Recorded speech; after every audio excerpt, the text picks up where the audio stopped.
2025 Audi RS e-tron GT performance could cause sibling rivalry. Does the most powerful and quickest production Audi ever create a problem for Porsche? For those who aren't already in the know, let's get this out of the way. Like the Mercury Sable to Ford's Taurus, the Pontiac Trans Am to Chevrolet's Camaro, and Mary Kate to Ashley Olsen, the Audi e-tron GT and Porsche Taycan wear different skin and go by different names. But what lies underneath is very much the same. After the 2025 Porsche Taycan lineup received its overhaul, the corporate sibling 2025 Audi e-tron GT now gets its turn. Look closely, like really close, and you'll find revised front and rear fascia, new wheel designs, and new colors that distinguish the new e-tron GT from the outgoing version. It is beneath these visual tweaks where the meaningful changes are happening. A larger battery pack brings more range across the lineup, which is now defined by two models, the S e-tron GT and the RS e-tron GT Performance. Both have more horsepower, DC fast charging rates are turned up, and the suspension systems are all new.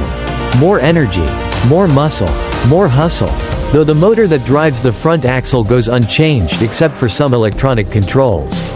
The big news happens on the rear axle. A new rear motor that's smaller and a claimed 22 pounds lighter delivers more shove to the tune of 556 horsepower. A 107 HP increase over the outgoing unit. With launch control activated, the S e-tron GT pumps out 670 horsepower, 148 more than last year's entry model. The mega hitter RS e-tron GT Performance summons 912 horses with the launch control engaged.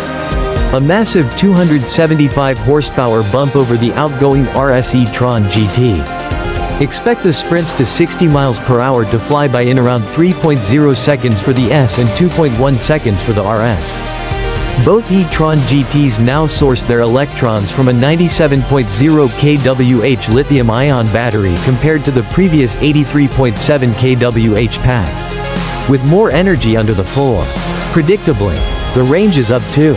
By the EPA's measuring stick, the S can extract 300 miles from its larger battery, a gain of 51 miles. The RS, on the other hand, doesn't fare as well. Its EPA estimated range of 278 miles is just 29 more than before. Despite the battery being larger, Audi claims it will take less time to charge. On a DC fast charger, the e-tron GT now accepts 320 kilowatts.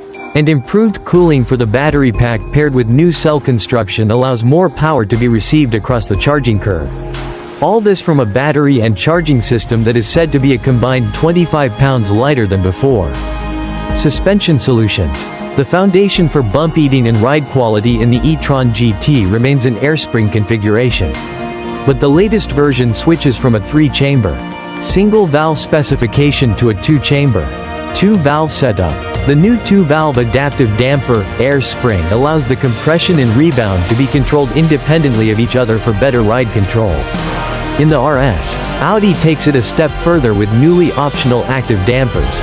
With the active dampers, dubbed Active Ride Over at Porsche, the anti-roll bars are removed from the equation. And each corner has a hydraulic pump that can apply or remove force to each wheel based on the conditions of the road and the driving scenario. The system can also raise and lower a parked RS nearly instantly to help with ingress and egress. We've thoroughly tested this system in the real world. You can read about it here. Driving the RS e-tron GT Performance. Settled into the RS's comfortable seats, the cockpit delivers familiar Audi vibes. We turn the low-effort but ever-precise steering wheel and point the RS's laser headlamps west toward the mountains outside of Las Vegas. And within the first few miles it's easy to certify the new performance-grade e-tron is seriously quick. Even the 737 HP output in its standard operating mode will thrust you into the seats. But when that lollygagging tourist doesn't understand the reason for the turnout areas, the RS-specific steering wheel's push-to-pass button uncorks an additional 94 horsepower for 10-second bursts. Which is surely enough time to bump up against the 155 mph speed limiter. Creating the potential for an uncomfortable conversation with local law enforcement.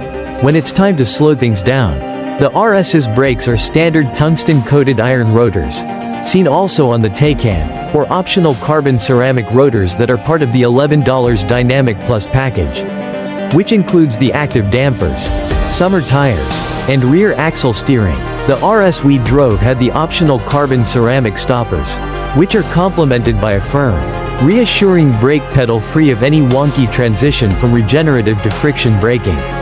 Speaking of regen, the e-tron GT now offers more motor recuperation, up to 400 kilowatts.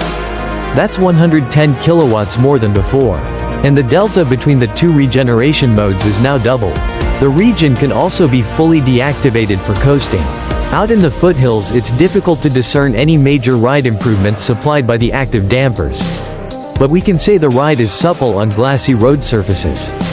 To sort out the activeness of the dampers in more dynamic situations, we spun a few laps around Speed Vegas with them turned on and off. With them enabled, the car resists body roll as the dampers push the leaning sides of the Pirelli P0 PZ4 Elect, ahem. Porsche spec, summer rubber into the tarmac. The dampers also do an impressive job keeping the body flat during acceleration and braking. The e-tron GT is on sale now, with the S starting at $126.795 and the RS commanding $168.295. That's real money, and more expensive than before. But find solace knowing this: the S undercuts the 690 horsepower Taycan GTS by $23.100, and the RS is a whopping $42.700 less than a Taycan Turbo S. As with so many family matters, things often come down to money.